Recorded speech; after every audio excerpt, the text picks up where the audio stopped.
ल हाम्रो गाउँ आइपुगे finally guys. Welcome to my blog. हामी चाहिँ धेरै वर्षपछि 12-13 वर्षपछि गाउँ आइरहेछ। म त 2-3 पटक आइसकेँ। अब हाम्रो बहिनी र मम्मी चाहिँ कति 6-7 वर्ष भयो। 6-7 वर्ष होइन 10-12 वर्ष भन्न आएको। आज कुडमुरी खाँदै अब काठमाडौँको कान्छीलाई देखाउनु पर्छ यो भिडियो। बाटो कस्तो थियो भनेर यस्तो चढ्नुपर्ने जानलाई नि कति गाह्रो छ। नेपालीको जिन्दगी भन्दा नि मेरो जिन्दगी।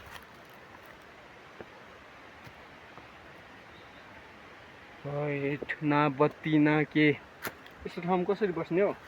ना पानी ना टोइलेट ना खाना बस्न राम्रो। मान्छेले सक्छ यार, सक्छ मान्छेले सकिगयो। उइस छ छिटो छिटो बाँध निरो खानालाई छैन। ल मान्छेले दाउरा काटेर सुकाउनलाई राखे यस्तो छ। टक्क ल्याएर लाली गुराँसहरू नि फुल्दै रहेछ।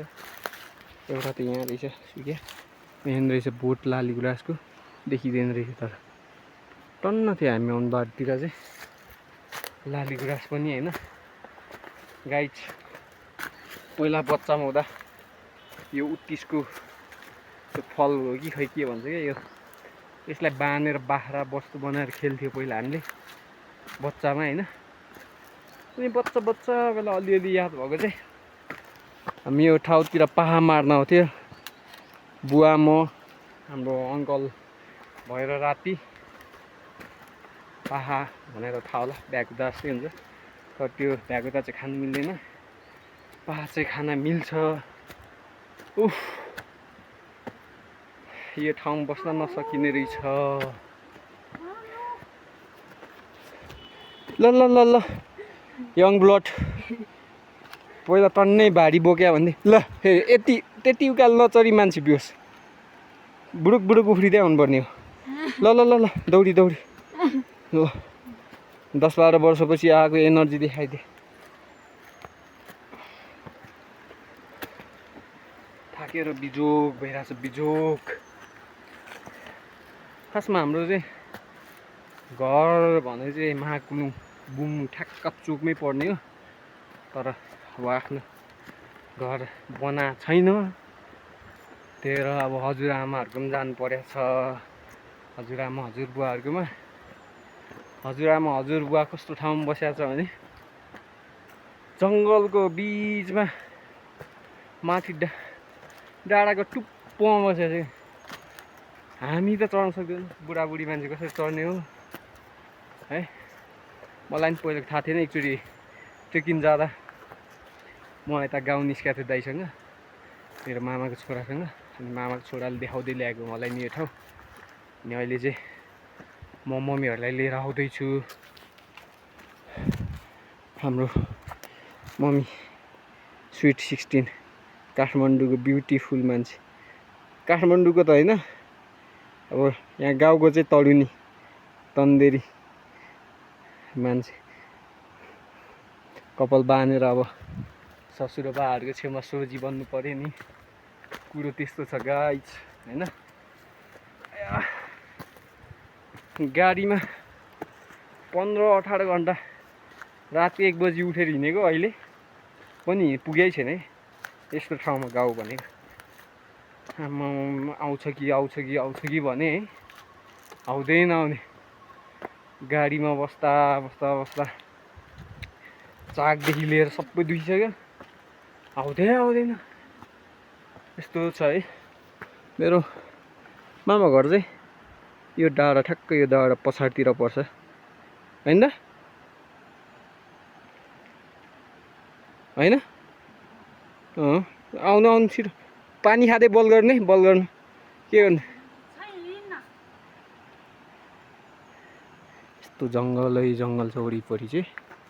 यो चाहिँ बाटो खै पहिला त यही थियो कि अर्को थियो, राम्रै थियो जस्तो लाग्थ्यो। आजभोलि चाहिँ यस्तो रहेछ, ढुङ्गा खोल्सा हो खासमा भन्नुपर्दा उकालै उकालै जति चढि नसकिने यस्तो उकालो छ भने के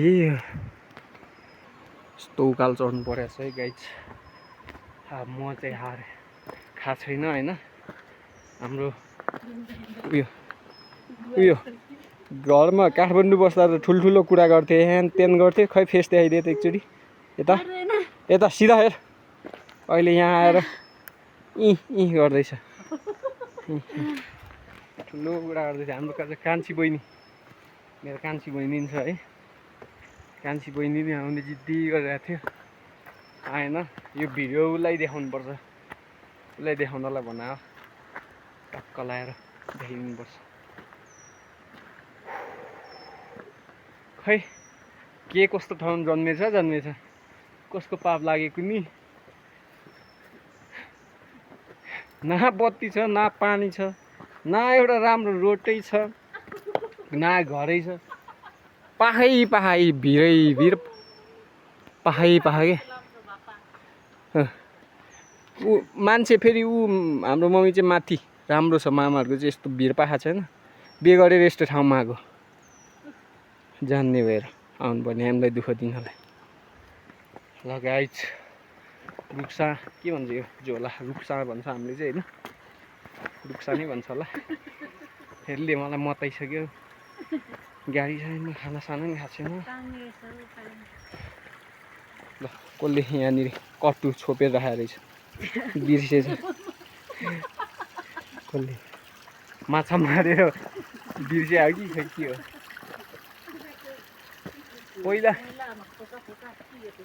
पहिला म अब अहिले यस्तो जङ्गल हेर्छु डर लाग्छ के यस्तो घना अहिले यस्तो छ। पहिला झन् घना थियो होइन। सानो 6-7 वर्षको थियो होला म 5-6 वर्ष। म यता हजुरआमाहरूको पनि आउँथेँ बस्नलाई राति नै आउने हिँड्थेँ आउने जाने। अनि हाम्रो मैले अघि देखाइसकेको गाइजहरूलाई होइन त्यो डाँडापाडी हाम्रो ठुलममको घर छ क्या माइल ठुलममको छोरी थियो हाम्रो रेखा नानाको नि भर बिहे भएको थियो। त्यतातिर पनि जाने म डर नलाग्ने। अहिले हेऱ्यो भने त आमा यस्तो ठाउँमा नि म गएर जस्तो लाग्ने क्या यस्तो ठाउँमा नि हिँडेर है। म त 3-4 पटक आएको छु यो 9-10 वर्ष ग्यापमा 10-12 वर्ष ग्यापमा। हाम्रो मम्मीहरू चाहिँ 12-13 वर्षमा फर्स्ट टाइम आउँदै हुनुहुन्छ है। यो पुल चाहिँ योभन्दा 5-6 वर्ष अगाडि आउने बेला चाहिँ बनाइरहेको थियो। बनाएर युजै नभइकन भत्कियो जस्तो छ यो पुल बनाइरहेको थियो। यो पुल अहिले प्रयोगै नभइकन सकियो जस्तो छ। मान्छेले बाटो चाहिँ ल्याएरै खै केले खनेर हो डोजर बाटो यहाँ छ अनि मान्छे नि पुल यहाँ छ। अब कसले युज गर्नु यस्तो छ। हाम्रो गाउँ किन विकास नभए भने आखिर यही हो कि यस्तो छ है गाउँको नराम्रो भन्न खोजे होइन यसो कमेडी। अब यहाँदेखि बाटै छैन कता सिधै उकालो चढ्ने कि यताउति जाने कि थाहा छैन। बाटो चाहिँ यहाँसम्म छ है बना जस्तो छ। खै मान्छेले हो कि डोजरले गाडी नै आउने बाटो कि सानो छ है। डोजर त के आउँथ्यो र यत्रो ढुङ्गा छ है। तर हाम्रो गाउँमा यत्रो ढुङ्गा छ नि यो ढुङ्गाहरूको सदुपयोग हुँदैन है। यसको ढुङ्गा कतिले त दिमाग हुनेहरूले यस्तरी फुटाएर घरसर बनाउँछ। हामी चाहिँ न घर न केही न कि काठमाडौँ बसाइ चाहिँ सुन्दा चाहिँ काठमाडौँ ओहो भन्ने हुन्छ। सबैभन्दा गरिब गाउँमा मै हो फेरि के भन्नु।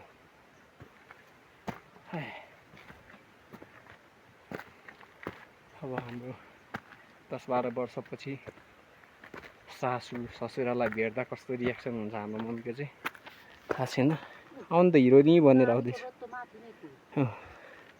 पहिला यो बाटो घाँस दाउरा गरेको रे अहिले खाली ज्यान बोकेर गाह्रो छ जिन्दगी यस्तो छ के गर्नु।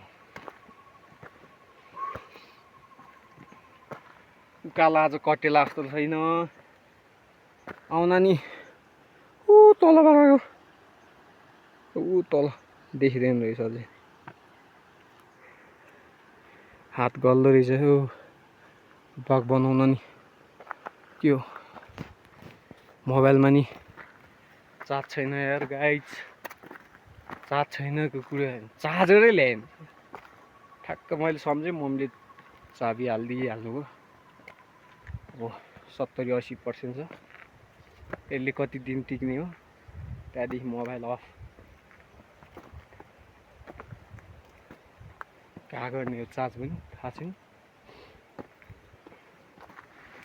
बत्ती सत्ती छैन चार्ज पनि कसरी हुन्छ चार्जर पनि उफ यो चाहिँ सायद यो गाउँ हाम्रो खास घर चाहिँ उता पारी ठ्याक्कै यो डाँडा पारी हो यो चाहिँ पानी लग्यो होला यहाँ चाहिँ यस्तो सुनसान ठाउँमा बस्नु भएको छ हाम्रो हजुरआमा हजुरबुवाहरू चाहिँ होइन म त थकित भइरहेको छु थकित लाली गुराँसहरू नि फुल्दै रहेछ पिङ्क रेड कति थरी हुन्छ लाली गुराँस त है तर नि थरीको हुन्छ यहाँ देख्दैन रहेछ त्यस्तो छैन रहेछ तर अघि हामी बाटोमा आउनेमा चाहिँ पुरै घना देखिरहेको थियो लाली गुराँस त छप्पै क्या हेरौँ मन लाग्ने थियो गाडीमा लगिहाल्छ सर होइन के हो यहाँ कसले डाँडा खोजेर राखे जस्तो छ बाटो चाहिँ यता छ कुन बाटो हो यति जस्तो लाग्छ ल गाइज जल्दी आओ जल्दी ये है हमारा विलेज हमारा पापा का घर मेरा जन्म स्थान के भन्ने हिन्दी नि खासै छैन हिन्दी आउँदै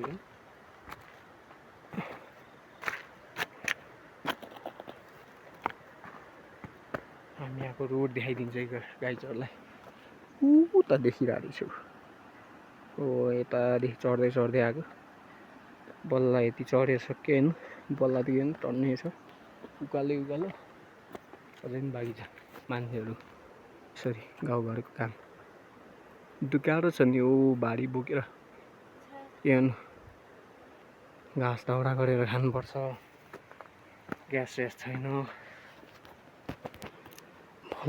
बलघर चढ्दैछ चढ्न चाहिँ चढ्दैछ है अब धेरै भिडियो नबनाऊँ मोबाइलमा चार्ज पनि छैन होइन त्यसलाई बचाएर चलाउनुपर्छ बचाएर अब मोबाइल भनेको मात्र फोन गर्ने र फोन उठाउने त्यति के गाउँघरको काम यस्तो छ राति आजभोलि त्यस्तो हुँदैन झन् पहिले त राति पनि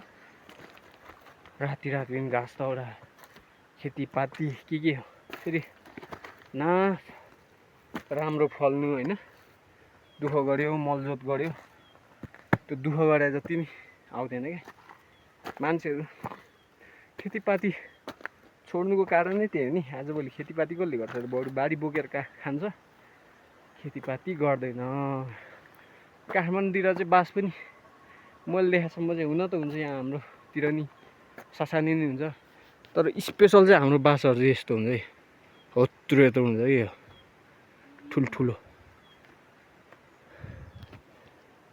ल आजलाई यति है त गाइज सी यू टाटा भेट्दै गरौँला अर्को ब्लगमा